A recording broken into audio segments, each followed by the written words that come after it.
এই শিক্ষার্থীরা দেখো, বই থেকে যা পড়তে হবে আমরা বলছিলাম 138 পেজে সম্পাদ্য 1 আছে। এখন আমি তোমাদেরকে সম্পাদ্য 1 দেখাবো। এখানে কি বলা আছে? সম্পাদ্য 1 138 পেজে। দেখো, আমরা যদি বই চলে যাই, আমাদের যে মেইন বই আছে, মেইন বই দেখো সম্পাদ্য 1টা কি বলছে আমাদেরকে, ঠিক আছে? তো এখানে কি বলছে আমরা যদি একটু দেখার চেষ্টা করি। দেখো, এখানে বলছে একটি ত্রিভুজের ভূমি, তাই না? একটা ত্রিভুজের ভূমি আর ভূমি সংলগ্ন একটা কোণ দেওয়া আছে, অপর দুই বাহুর সমষ্টি দেওয়া আছে, ত্রিভুজটি অঙ্কন করতে হবে। বিশ্বাস করো, এই অঙ্কটা যে কত পরীক্ষা আসছে, ঠিক আছে? তো ত্রিভুজের ভূমি দেওয়া আছে, পরীক্ষা তোমাকে ভূমি এ দিয়ে সেন্টিমিটার দেবে, 5 সেন্টিমিটার, 4 সেন্টিমিটার, 3 সেন্টিমিটার। আবার ভূমি সংলগ্ন একটা কোণ, তারা 30 ডিগ্রি দিতে পারে, 60 ডিগ্রি দিয়ে দিতে পারে। অপর দুই বাহুর সমষ্টি অ্যাশের মানটা 6 সেন্টিমিটার, 10 সেন্টিমিটার, এরকম একটা মান দিয়ে দিব। তোমাকে বলবে ত্রিভুজটি অঙ্কন কর। তো আমরা এইটা এখন সমাধান করব। তো আমাদের প্রথমে একটা ভূমির মান নিতে হবে, তারপর ভূমি সংলগ্ন একটা কোণ নিতে হবে, তারপর অপর দুই বাহুর সমষ্টি নির্ণয় করার জন্য একটা বাহুর মান নিতে হইব, ত্রিভুজটি অঙ্কন করতে হবে। তো আমরা আমাদের মন মতন সমষ্টি, যেহেতু দুই বাহুর সমষ্টি বলছে, এটা একটু মানটা একটু বড় নিব, নেওয়ার পরে তারপর আমরা কাজটা করব, ঠিক আছে? তো আগে আমরা দুইটা বাহু ধরে নিব, এটা আমরা যে কোনো একটা মান ধরে নিব, এটা একটা মান ধরে নিব, ঠিক আছে? ভূমি সংলগ্ন একটা কোণ ধরে নিব, আমরা 60 ডিগ্রি ধরে নিতে পারি, 45 ডিগ্রি ধরে নিতে পারি, ঠিক আছে? যে কোনো একটা ধরে নিব আমরা, ঠিক আছে? তো প্রথমে আমাদের যে কাজটা হচ্ছে, প্রথমেই আমাদেরকে আগে বলছে ভূমির একটা মান নিতাম। তো আমরা কি করব জানো? ভূমির একটা মান নিব। তো ভূমির মানটা আমরা চাইলে 5 সেন্টিমিটার নিতে পারি, 3 সেন্টিমিটার। তো তারা বলছে একটা ভূমি ধরে নিতাম। তো আমরা একটা ভূমি ধরে নিলাম।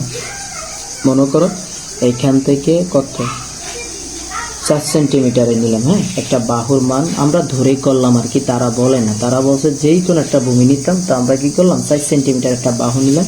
তারপর বলছে একটা কোণ আঁকার জন্য। তো তোমরা জানো অবশ্যই, তোমরা কোণ আঁকে চাঁদার সাহায্যে, ঠিক আছে? চাঁদা দিয়ে তুমি মনে করো একটা 60 ডিগ্রি বা 45 ডিগ্রি তারা পরীক্ষা উল্লেখ করে দিবে, এক্স কোণ বা যেই কোনো কোণ তারা উল্লেখ করে দেবে। তা আমরা কি করবো, এখানে একটা 60 ডিগ্রি একটা কোণ আঁকবো, ঠিক আছে? 60 ডিগ্রি বা 45 ডিগ্রি যে কোনো একটা কোণ তুমি আঁকতে পারো, যেহেতু তারা বলে না, উল্লেখ করে না, তুমি তোমার মন মতন নিতে পারো। তো যখন তুমি কোণ আঁকবা, কোণের কথা বললেই কিন্তু তখন তোমার কি করতে হবে জানো? চাঁদার সাহায্য নিতে হবে। তো সাদার সাহায্য নিয়ে এখান থেকে তুমি আগে দাগ দিয়ে দিবা, দেওয়ার পরে তারপরে এখানে দেখবা তুমি যত ডিগ্রি নিবা, এই হচ্ছে তোমার 90 কম নিলে এদিকে, 90 বেশি নিলে এদিকে। তাহলে দেখো আমি 60 ডিগ্রি কোণ নিলাম, তাহলে এইখানে নিলাম, ঠিক আছে? নেওয়ার পরে আমি এটা যোগ করে দিলাম। কি করে দিলাম? দেখো, এটা আমি যোগ করে দিলাম, এখান থেকে এখানে এতটুকু আমি যোগ করে দিলাম, ঠিক আছে? তো এই যে দেখো, আমি 60 ডিগ্রি একটা কোণ নিছি। তারপরে তারা আরো বলছিল দুই বাহুর সমষ্টি এস, মানে দুই বাহুর সমষ্টি নেওয়ার জন্য। তো আমরা এটা থেকে একটু বড় নিব, 6 সেন্টিমিটার নিলাম, বা যে কোনো একটা সেন্টিমিটার আমরা নিয়ে নিলাম। তো মনে করো এখানে আমরা দুই বাহুর সমষ্টি তারা বলে দিছে, ওইটা আমরা এখন নেব। দুই বাহুর সমষ্টি মনে করো আমরা 5 সেন্টিমিটার বা 6 সেন্টিমিটার নিতে পারি, যে কোনো একটা বাহুর মান নিয়ে নিব। তো এস, এটাকে আমার নাম দিলাম সমষ্টি, যেহেতু বলছে, তাহলে আমরা এস এর মানটা বের করব। তাহলে দুই বাহুর সমষ্টি আমরা ধরে নিলাম, এটা 4 সেন্টি যেহেতু ধরছি, ওইটার আমরা 6 সেন্টিমিটার ধরি, হ্যাঁ, বা 5 সেন্টিমিটার ধরব, ওকে? তো আমরা মনে করি এখানে 5 সেন্টিমিটার, দুই বাহুর সমষ্টি 5 সেন্টিমিটার। এটা কিন্তু পরীক্ষা দ্বারা উল্লেখ করে দিবে, দুই বাহুর সমষ্টি তারা 10 দিতে পারে, 5 দিতে পারে, যত দেয় অত নিয়ে তুমি কাজ করবে। এখন তোমাকে কি বলছে প্রশ্নটা? মনে করো প্রশ্নটা বলছে একটা ত্রিভুজ অঙ্কন করার জন্য। দেখো, এখানে তোমাকে বলছে ত্রিভুজের ভূমি। তো আমরা একটা ভূমি আঁকছি, ভূমি সংলগ্ন একটা কোণ আঁকছি, তারপর দুই বাহুর সমষ্টি আঁকছি। এখন বলছে ত্রিভুজটা অঙ্কন করার জন্য। তো ত্রিভুজটা যখনই তুমি অঙ্কন করবে, একটা জিনিস তোমার মাথা রাখতে হবে, প্রথমেই তোমার নিজের ইচ্ছা মতো একটা বাহু নিবা। মনে করো তুমি নিজের ইচ্ছা মতো এখানে একটা বাহু নিবা। মনে করো এখানে আমি একটা বাহু নিলাম, নিজের ইচ্ছা মতো স্কেলটা সোজা করে ধরে তুমি এখানে একটা বাহু নিবা। তো বাহুটা নিলাম, হ্যাঁ, মনে করো এখানে একটা বাহু নিলাম আমি, এই বাহুটার একটা নাম দিলাম আমি বি রশ্মি দিলাম, এটার নাম দিলাম বি রশ্মি, ঠিক আছে? তো বি রশ্মি থেকে প্রথমে আমরা এর সমান করে, কার সমান করে? এখানে যে এই বাহুটা ছিল, এই বাহুটার সমান করে বিসি অংশ কেটে নিব। যে আমাদের প্রথম যে কাজটা করতে হবে, প্রথমে বিসি অংশ আমরা এর সমান করে কেটে নিব। তো আমরা এখানে কি করব, কম্পাসের মাথা বসিয়ে এখানে আমরা বিসি অংশ কেটে নিব। তো আমরা বিসি অংশ কি করলাম, কেটে নিলাম। এটার নাম দিলাম কি সি। এটা কার মাপ নিয়ে আমি আঁকছি, এটা হচ্ছে এ বাহুর মাপ নিয়ে আঁকছি, এই জন্য আমি এখানে লিখতে পারি এ বাহু। ক্লিয়ার, এটা আমি এ লিখতে পারি। আচ্ছা, ওকে, ডান। এখন তোমার কি করতে হবে, এখানে যে কোণটা আছে, এখানে যে কোণটা আছে, এই কোণের নিজের ইচ্ছা মতো একটা ব্যাসার্ধ নিবা। নেওয়ার পর এখানে যে জায়গায় কোণ সেট করছে এই জায়গায় একটা নিজের ইচ্ছা মতো একটা ব্যাসার্ধ নিবা। আমার মাথাটা বের হয়ে গেছে, এটা একটু মুজিয়ে দিতে হবে, তাই না? তো এখানে দেখো, তোমার এইখানে নিজের ইচ্ছা মতো একটা ব্যাসার্ধ নিবা। তো মনে করো এখানে আমি একটা নিজের ইচ্ছা মতো ব্যাসার্ধ নিলাম, ঠিক আছে? নিজের ইচ্ছা মতো একটা, আগে এটা সুন্দর করে বসিয়ে নিতে হবে। আমি যেহেতু A4 সাইজের কাগজে করছি, একটু খসখসে শক্ত, তো এই জন্য সরে যেতে হবে। তোমরা সুন্দর করে বসিয়ে নিবে নিজের ইচ্ছা মতো। এখানে যেই মাপে আমি মাপটা নিছি ওই মাপে আমরা কি করবো জানো, ওই মাপে এখানে আবার বসিয়ে দেব। নিজের ইচ্ছা মতো একটা বাহু নিব, এখানে আমরা নিজের ইচ্ছা মতো এখানে যেতটুক নিছি এখানে কিন্তু আমরা অতটুক মাপ নিব, নিয়ে এখানে কিন্তু কম্পাসের মাথাটা বসিয়ে দিও। আবার দেখো এখানে তুমি যে কোণটা আঁকছো, এখানে যে দূর ব্যাসার্ধ নিছো, এই জায়গায় বি বিন্দুতে তুমি সেম ব্যাসার্ধ নিবে। নেওয়ার পরে তোমার এখানে দেখবে একটা পাকা জায়গা আছে, এই পাকা জায়গাটার মাপ নিবে, ঠিক আছে? তো ফাঁকা জায়গাটার মাপ নিলাম আমি। ফাঁকা জায়গাটার মাপ নেওয়ার পরে ওই সেম যেতটুক নিচে না যে কম্পাস লড়ে, কম্পাস যা আছে তাই রাখবে, কম্পাস লড়ানো যাবে না। এখানে বসিয়ে সুন্দর করে তোমার কেটে দিতে হবে। তোমরা কেটে দিছি, কেটে দেওয়ার পরে এখন তোমার কি করতে হবে, এখানে একটা এই বাহুকে সেট করাতে হবে, ঠিক আছে? এই বাহুকে তোমার কি করতে হবে, সেট করাতে হবে। তো আমরা কি করলাম, এই বাহুটা মিল করে দিলাম। দেখো একবারে লম্বা উঠিয়ে দিবে। উঠানোর পরে এটার একটা নাম দেবে, এটার একটা নাম দেওয়া এফ, ঠিক আছে? এফ দিলাম। এখন তোমার এখানে যে এস বিন্দু তুমি ধরছিল না, এখন এই এস এর সমান করে তোমার যে এস বিন্দু আছে, এস বাহু আছে, এস এর সমান করে তুমি আবার বি বিন্দুতে বসাইবা। বসিয়া আবার তুমি এখানে কি করবা জানো, এটা একটা অংশ কেটে নিবা, বিজি অংশ, এটার নাম দিলা জি। বিজি অংশ আমি কেটে নিছি। সারে কোনটার উপরে কার কাজ করে, এটা যদি তুমি তোমার মাথা রাখতে পারো, আশা করি তুমি সম্পাদ্য এক পারলে তুমি একটা সৃজনশীল কভার করতে পারবা, ঠিক আছে? সম্পাদ্য একবার ইজি, উপপাদ্য হয়তো একটু কঠিন, তারপরও আমি তোমাদেরকে যদি এগুলা করাই তোমাদের কাছে সহজ মনে হবে। তো আমরা প্রথমে এই দুইটা বিন্দু যোগ করে দিব, ঠিক আছে? এই দুইটা বিন্দু আমরা কি করে দিব, যোগ করে দিব। তো এখানে আমাদের প্রথম এই দুইটা বিন্দু কি করে দিতে হবে, যোগ করে দিতে হবে। তো আমরা এখানে যোগ করে দিলাম, ঠিক আছে? তো এখন নিজের ইচ্ছা মতো মনে করে এখানে আমরা কি করবো, আবার এদিকে একটা বিন্দু নিয়ে একটা বৃত্ত চাপ আঁকবো, কথা বুঝছো? এদিকে প্রথমে আমার নিজের ইচ্ছা মতো, তোমার ইচ্ছা মতো তুমি একটা বৃত্ত চাপ আঁকবে। এখানে আঁকছো না, আঁকার পরে একটা সেম কাহিনী তুমি এখানে রাখবা, এখানে আগে বসিয়ে নিবা। এটা বসানোর পরে সেম এদিক থেকে এদিকে একটা দাগ আন, এটা বসাইবা ভালো করে।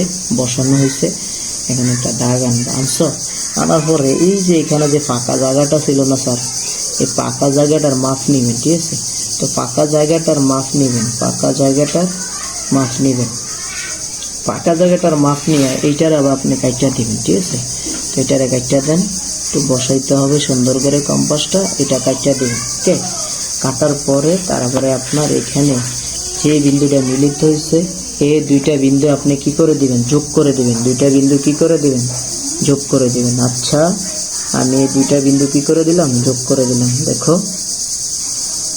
তো এটার একটা নাম আমরা দিতে পারি, এটার নাম আমরা এ বিন্দু দিতে পারি, যেহেতু এটা একটা জায়গায় মিলিত হয়েছে, ঠিক আছে?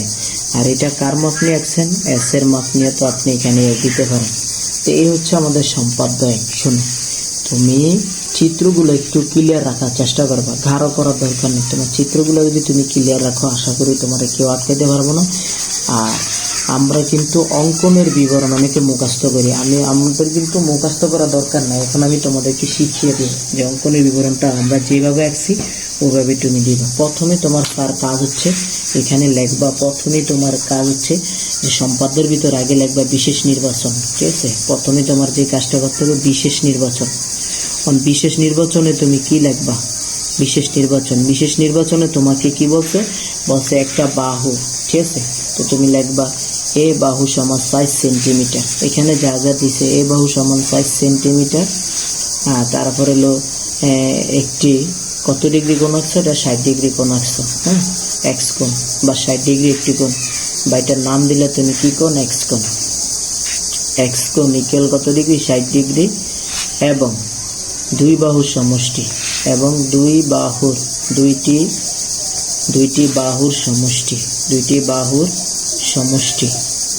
বাহুর সমষ্টি কত সেন্টিমিটার, এখানে তুমি 5 সেন্টিমিটার ধরে নিচে লিখতে পারো, 5 সেন্টিমিটার দেওয়া আছে, 5 সেন্টিমিটার দেওয়া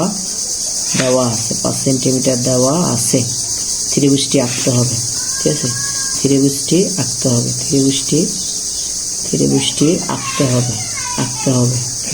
আঁকতে হবে। এটা তুমি শুধু চিত্র যেভাবে আঁকছো তুমি ওইভাবে শুধু তোমার আঁকলেই কিন্তু হয়ে যাবে, ঠিক আছে। তো এটা তোমার মাথা রাখতে হবে, তাই না, তো তুমি কিভাবে আঁকবা। এবার আসো, এখন তোমার প্রমাণ করতে হবে। তো প্রমাণে যাইয়া প্রথমে তুমি যে কাজটা করছিলে, তোমাদের কি মনে আছে, তুমি প্রথমে লিখছিলা এই যে বি একটা রশ্মি নেই, তুমি প্রথম তোমার যে কাজটা করছো, বি একটা রশ্মি নেই, তো তুমি এই কথাটা লিখবা, প্রমাণ বি একটি রশ্মি নেই, ঠিক আছে, যে কোনো রশ্মি, বি রশ্মি নেই। তারপর তুমি লিখবা বি এর রশ্মি থেকে, এই যে বি এর রশ্মি থেকে কার মাপ নিয়ে, এর মান, এই যে তুমি এর মান নিয়েছিলে, এই যে এর মান সমান করে তুমি এর মানটা লিখবা, বি এর রশ্মি নেই, বি রশ্মি থেকে এর মান সমান করে, বি এর রশ্মি থেকে এর মান সমান করে, ঠিক আছে, বিসি অংশ কেটে নিছে, এই যে এর মানটা নিচে নিয়ে এখানে বিসি অংশ কেটে নি, সমান করে বিসি অংশ কাটি,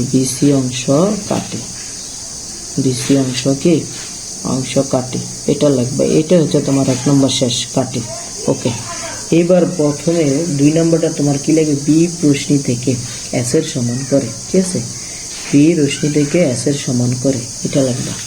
আবার দেখো এই যে বি এফ রশ্মি, দেখো এই যে এটা যখন তুমি কোণ আঁকছো, আগে তুমি কোণটা উল্লেখ করতে পারো, এখানে বিসি রেখা অংশে, এই যে দেখো বিসি তোমার কোণটা এটা না, এই যে বিসি রেখা অংশের যে পাশে, এই কথাটা লাগবে, বিসি রেখা অংশের যে পাশে, 2 নম্বর দিয়ে তুমি লিখতে পারো বিসি রেখা অংশের যে পাশে, বিসি রেখা অংশের যে পাশে, এই যে তোমার বিসি রেখা অংশ, এই বিসি রেখা অংশের যে পাশে, ঠিক আছে, বিসি রেখা অংশের যে পাশে, ঠিক আছে, বি বিন্দুতে, বিসি রেখা অংশের যে পাশে বি বিন্দু আছে, যে দেখো বি বিন্দু, এই যে বিসি রেখা অংশের এই যে বি বিন্দু, ঠিক আছে, এই বি বিন্দুতে এই কথাটা লিখবা, পাশে বি বিন্দুতে, কোন বিন্দুতে, বি বিন্দুতে লিখবা, বি বিন্দুতে এটার একটা নাম দিছো কি, এক্স কোণ না, বি বিন্দুতে এক্স কোণের সমান করে, কার কোণের সমান করে, এক্স কোণের, এক্স এর সমান করে কি আঁকতে হবে, তোমার একটা কোণ আঁকতে হবে, এক্স এর সমান করে, এই যে সি বি এফ কোণ আঁকি, এই যে দেখো সি, এই যে তোমার কি আছে বলো তো, এই যে সি, এই যে বি, এই যে এফ কোণ আঁকি, এই কথাটা লিখবা, এই যে সি বি এফ কোণ আঁকি, তাহলে এখানে লিখবা কোণ সি বি এফ কোণ আঁকি, তোমার 2 নম্বরটা কিন্তু শেষ, ওকে। এবার আসো 3 নম্বরটা তুমি কি লিখবা, তুমি লিখবা এই যে বিএফ রশ্মি থেকে, এখানে দেখো বিএফ রশ্মি থেকে, এখন আমি চিত্রগুলো তুমি বারবার টেনে দেখবা, তাহলে তুমি বুঝতে পারবা কোনটার পর আমি কার কাজ করছি, কোনটা আগে করছি, কোনটা কাজ করছি। এখন লিখবা বিএফ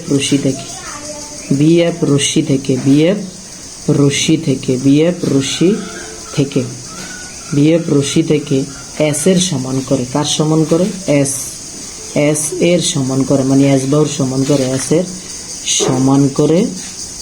এর সমান করে, এই যে দেখো এই যে বিএফ রশ্মি থেকে এস বাহুর সমান করে, যে তোমার যে এস বাহু আছে, এস বাহুর সমান করে, এই যে আমরা কি করলাম জানো, বিজি অংশ কেটে নিছি, যে দেখো বিজি অংশ কেটে নিলাম, এই কথাটা আমরা এখন লিখতে পারি বিজি অংশ কাটি, ঠিক আছে, বিডি অংশ কাটি, এখানে আমরা জি বিন্দুতে, তাহলে আমরা লিখতে পারি সমান করে বিজি অংশ কাটি,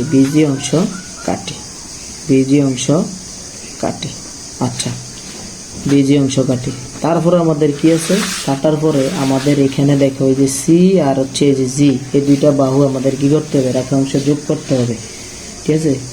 তারপরে আমরা লিখব যে সি কমা জি যোগ করি, সি কমা জি যোগ করি, কি করি, সি কমা জি যোগ করি। তো যোগ করার পরে তুমি দেখবা এই যে একটা কোণ হয়ে গেল, এই যে বি সি জি একটা কোণ হয়ে গেছে। তাহলে তুমি লিখবা এ বি সি একটা, এখানে তুমি লিখবা বি সি জি একটা উদ্দিষ্ট ত্রিভুজ। এই যে দেখো বি সি জি একটা উদ্দিষ্ট ত্রিভুজ। ওকে, 4 নম্বরে যায় শুধু তুমি লিখে দিবা বি সি জি একটি উদ্দিষ্ট ত্রিভুজ, একটি উদ্দিষ্ট ত্রিভুজ। দেখো জ্যামিতি এক তো ইজি, ঠিক আছে। তোমরা ভিডিওগুলো সুন্দর করে দেখবা, বারবার দেখার পরে তোমরা কি করবা, এগুলা অঙ্কনের বিবরণটা চিত্র যেভাবে আঁকছো ওইভাবে বিবরণ দিবা। স্যারে কিন্তু চিত্র ছায়া বিবরণ দিছি, এইভাবে তুমি সম্পাদ্যের যে কোনো সম্পাদ্য আসো এভাবে তুমি বিবরণ দিবা। আশা করি তুমি ফুল নাম্বার পেয়ে যাবা, তোমার কোনো প্যারা থাকবে না, মুখস্থ করার কোনো বিষয় নেই, ঠিক আছে। আসসালামু আলাইকুম প্রিয় শিক্ষার্থীরা। তো তোমাদের আজকে বলছিলাম জ্যামিতির সপ্তম অধ্যায়টা তোমাদেরকে শেষ করে দিব। তো আগে তোমাদেরকে সপ্তম অধ্যায় থেকে তোমাদের কি কি পড়তে হবে তার আগে এটা বলে দিতেছি। আশা করি এগুলো যদি তুমি ভালো করে পড়ো, ইনশাল্লাহ তুমি একটা ভালো মানের জ্যামিতি থেকে 2টা সৃজনশীল মার্ক করতে পারবে ইনশাল্লাহ। স্যারে যেভাবে এগুলো তৈরি করছি এই সাজেশনটা আশা করি যদি তুমি ফলো করো ভালোভাবে, তাহলে তুমি ভালো কিছু করতে পারবে। তো আমি কিন্তু বোর্ড বই এবং তোমার যে টেস্ট পেপার আছে, টেস্ট পেপার সলিউশন করে কিন্তু এই সাজেশনটা তৈরি করা, ঠিক আছে। তো তোমরা কি করবা, বই থেকে তোমাদেরকে যা যা পড়তে হবে, সম্পাদ্য 1, ঠিক আছে, এটা তুমি 138 পেজে চলে গেলে সম্পাদ্য 1 দেখবা, সম্পাদ্য 2 এইগুলা অহরহ পরীক্ষা আছে। সম্পাদ্য 1 আর সম্পাদ্য 3 এই সপ্তম অধ্যায়টা, এই 2টা সৃজনশীল দিয়ে তুমি যদি বইয়ের ভিতরে যাও, বিভিন্ন টেস্ট পেপার যাও, বোর্ডগুলা দেখো, দেখবে এই 2টা সৃজনশীল দিয়ে সবচেয়ে বেশি অঙ্ক আছে তোমাদের, ঠিক আছে। তো উদাহরণের সৃজনশীল আছে দেখবা 2টা, তোমাদের বইয়ের উদাহরণ 2 আছে দেখবে 142 পেজ একটা সৃজনশীল আছে, আর উদাহরণ 4 দেখবে 148 পেজ একটা সৃজনশীল আছে। তো তোমরা এই 2টা সৃজনশীল যদি করো, আশা করি আর কোনো সৃজনশীল করা লাগবে না এই অধ্যায় থেকে। মানে এই 2টা সৃজনশীলের সিস্টেমে কিন্তু তোমাদের পরীক্ষায় সৃজনশীলগুলো আসে। তারপর আমি তোমাদেরকে এগুলো করে দেবো, খাতা কলমে করে দিবা। যারা জ্যামিতি দেখলে ভয় লাগে, ইনশাল্লাহ স্যারের ক্লাসগুলো যদি করো তাহলে আর জ্যামিতি নিয়ে কোনো প্রবলেম থাকবে না, সমস্যা থাকবে না, আশা করি সব সলভ হয়ে যাবে। তো এখানে দেখো সব 7-এর 1-এ যদি তুমি যাও, বইয়ের 4, 5, 6, 7 এগুলো 144 পেজে তুমি এগুলা সুন্দর করে যদি করো, এগুলো দিয়ে তোমার সৃজনশীল করবে, সংক্ষিপ্ত প্রশ্ন পাইবা, তুমি খ পাইবা, ঠিক আছে। তো অনুসরণী 7-এর 2, 11, 14 এগুলো সবই ছোট ছোট, এগুলো যদি তুমি একবার দেখে যাও তাহলে তোমার কিন্তু কমন পড়ে যাবে। এবার দেখো জ্ঞানমূলকের জন্য যেগুলো সবচেয়ে বেশি আমি দেখলাম বিগত কতগুলো বোর্ডের ভিতরে ক নাম্বার বা সংক্ষিপ্ত প্রশ্নের ভিতরে 75 ডিগ্রি কোণ আঁকো, এটা কিন্তু ঢাকা বোর্ড 24 আইছে, দিনাজপুর বোর্ড 24 আইছে, চট্টগ্রাম বোর্ড 22 আইছে। পেন্সিল ও কম্পাস ব্যবহার করে আর হচ্ছে তোমার 4 সেন্টিমিটার বাহু বিশিষ্ট একটি বর্গ আঁকো, এটা ঢাকা বোর্ড 23, চট্টগ্রাম বোর্ড 23 আসছে। একটি বৃত্তের পরিধি এত মিটার দেওয়া আছে, এত সেন্টিমিটার ক্ষেত্রফল নির্ণয় করো। তো আজকে আমরা যেগুলো নির্ণয় করব, আগে জ্ঞানমূলকের প্রথম 3টা, এই 3টা থেকে কি বলবো তোমাদেরকে, সংক্ষিপ্ত প্রশ্ন প্লাস সৃজনশীলের খতে তোমরা পাইবে ইনশাল্লাহ। তো আজকে আমরা প্রথমে দেখো 1 নম্বরটা দেখবো। 1 নম্বরটা কি বলছে তোমাকে, 1 নম্বরটা বলছে পেন্সিল ও কম্পাসের সাহা ব্যবহার করে 75 ডিগ্রি কোণ আঁকার জন্য। পেন্সিল কম্পাস, তো আমাদের একটা পেন্সিল লাগবে, তো আমরা একটা পেন্সিল নিয়ে নিলাম, আর একটা স্কেল লাগবে, স্কেল নিয়ে নিলাম, আর একটা পেন্সিল লাগবে আমাদের। তো আমরা কি করলাম, একটা পেন্সিল নিয়ে নিলাম, ঠিক আছে, একটা পেন্সিল, আর কি বলছে কম্পাস, বলছে পেন্সিল আর কি দিয়া, কম্পাস দিয়ে। তো আমাদের একটা কম্পাস লাগবে, তো আমরা এই যে কম্পাসটা নিয়ে নিলাম। দেখো এই হচ্ছে আমাদের কম্পাস। তো এই 2টা জিনিস দিয়ে কিন্তু আমরা আঁকবো। তো আমাদের প্রথম 1 নম্বর প্রশ্নের সমাধানটা যে পেন্সিল ও কম্পাস ব্যবহার করে 75 ডিগ্রি কোণ আঁকো। তো আমরা 1 নম্বরটা আগে লিখবো পেন্সিল ও কম্পাস, পেন্সিল ও কম্পাস ব্যবহার করে, পেন্সিল ও কম্পাস ব্যবহার করে, কম্পাস ব্যবহার করে 75 ডিগ্রি কোণ আঁকা হলো, 75 ডিগ্রি কোণ আঁকা হলো, 75 ডিগ্রি কোণ আঁকা হলো। ওকে মাই ডিয়ার স্টুডেন্ট, এবার দেখো আমরা এই কথাটা লিখবো। লেখার পরে প্রথমে তুমি যখন 75 ডিগ্রি কোণ আঁকবা, আমি তোমাকে কি বলছি, তোমার প্রশ্নটা আগে বুঝতে হবে। শুধু পেন্সিল আর কম্পাস দিয়ে বলছে, ঠিক আছে? তো শুধু তুমি পেন্সিল আর কম্পাস ব্যবহার করতে পারো, এখানে কোনো চাঁদা বলে না। আমরা যখন চাঁদার কথা শুনি যে কোণ আঁকতে গেলেই আমরা জানি চাঁদার মাপ দিয়ে কোণ আঁকতে হয়, কিন্তু এখানে তোমাকে উল্লেখ করে দিয়েছে পেন্সিল আর কম্পাস।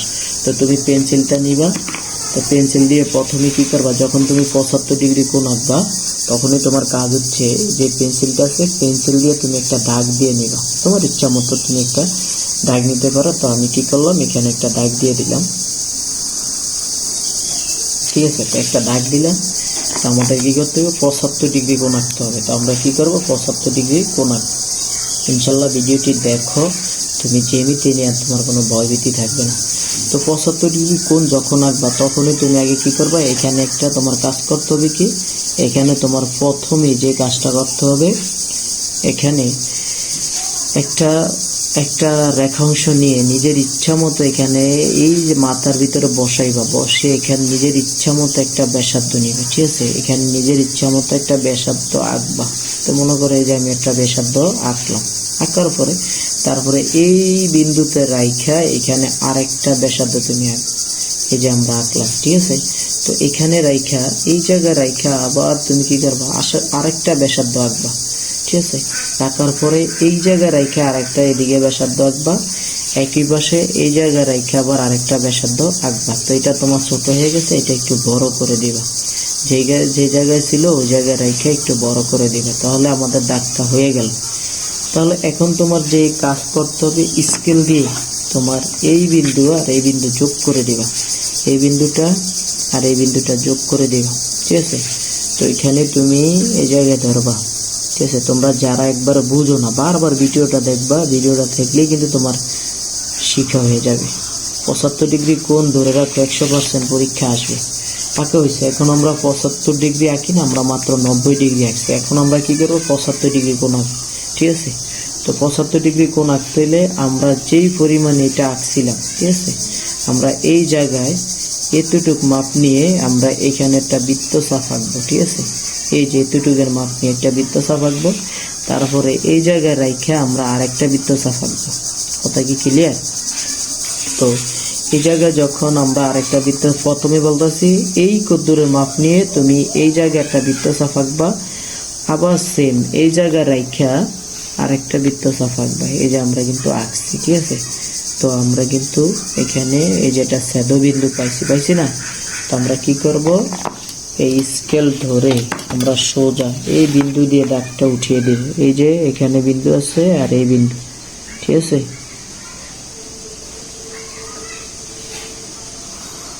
এই হচ্ছে আমাদের 75 ডিগ্রি, ঠিক আছে? এটা হচ্ছে আমাদের 75 ডিগ্রি।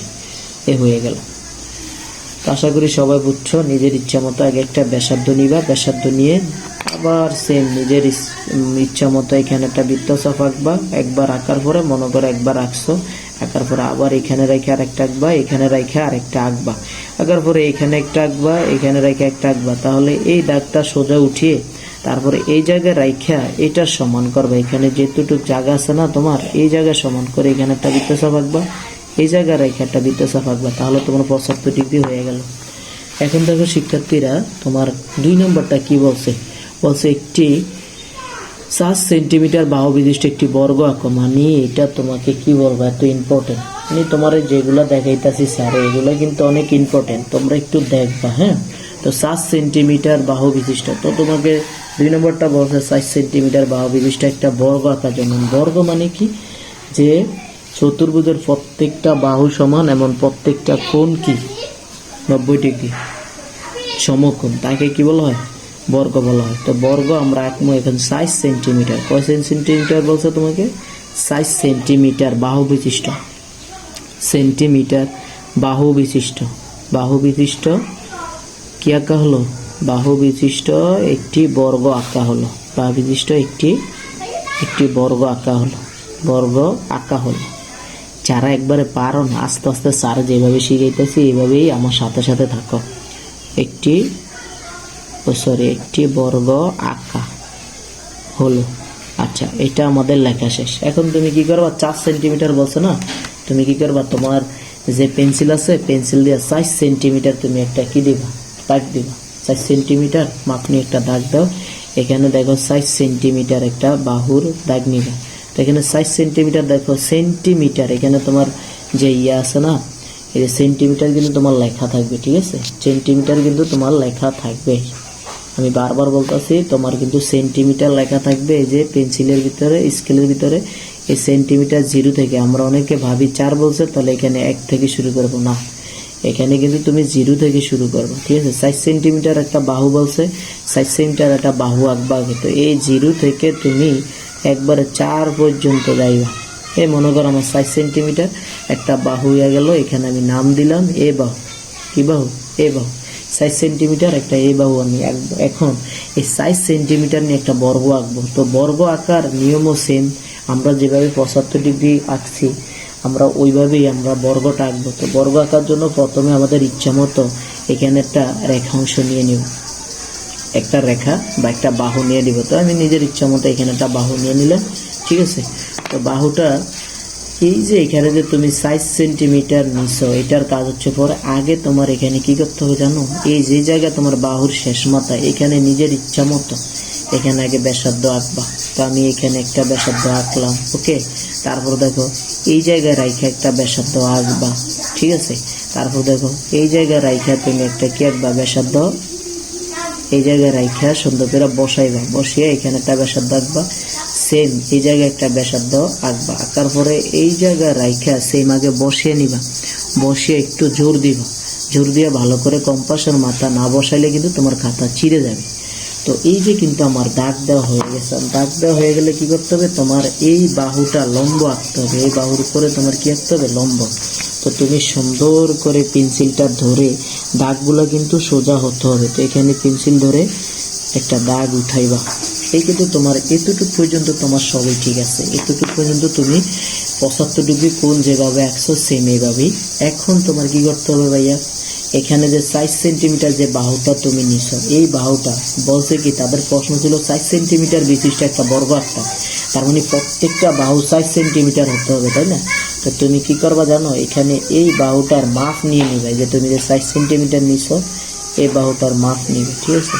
তুমি কি করলে, এই বাহুটার মাপ নিবে। তো আমরা এই যে বাহুটার মাপ নিছি, দেখছো?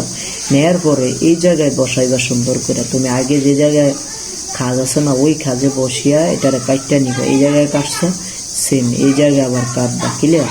তারপরে দেখো এই জায়গায় বসাইবা, এখানে বসিয়েও তুমি কাজ করে নিবা। যদি তুমি সুন্দর করে আগে বসিয়ে নিতে হবে তোমার জায়গা মতন, ঠিক আছে?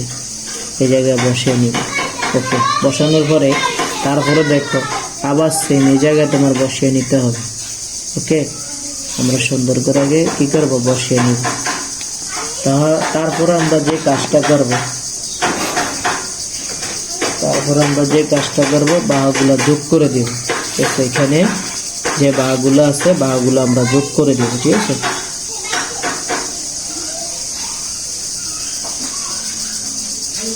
এই বাহুগুলো আমরা যোগ করে দিব সেম। আবার এই বাহুগুলো আমরা কি করে দিব, যোগ করে দিব, ঠিক আছে?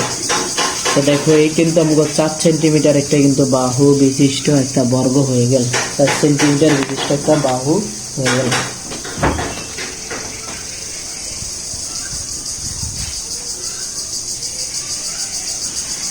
এইবার দেখো পরের যেটা আছে, পরের যে প্রশ্নটা, আমাদের পরের প্রশ্নটা কি ছিল, পরের প্রশ্নটা ছিল তোমার একটি বৃত্তের পরিধি 60 সেন্টিমিটার হলে এর ক্ষেত্রফল। তাহলে বৃত্তের ক্ষেত্রফলের সূত্র আগে তোমার জানতে হবে। তো আমরা জানি বৃত্তের ক্ষেত্রফলের সূত্র কি জানো তোমরা? বৃত্তের ক্ষেত্রফলের সূত্র হলো 2 r স্কয়ার, 2 পাই অথবা পাই r স্কয়ার, ঠিক আছে?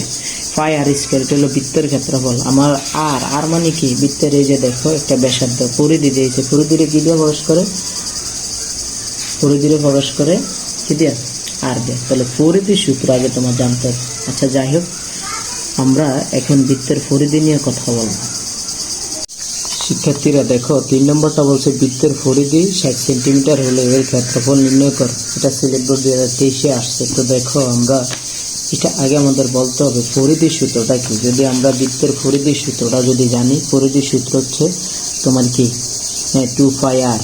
কিন্তু এখানে অঙ্কের ভিতরে তোমার কি চাইছে জানো, অঙ্কটার ভিতরে চাইছে তোমার বৃত্তের ক্ষেত্রফল।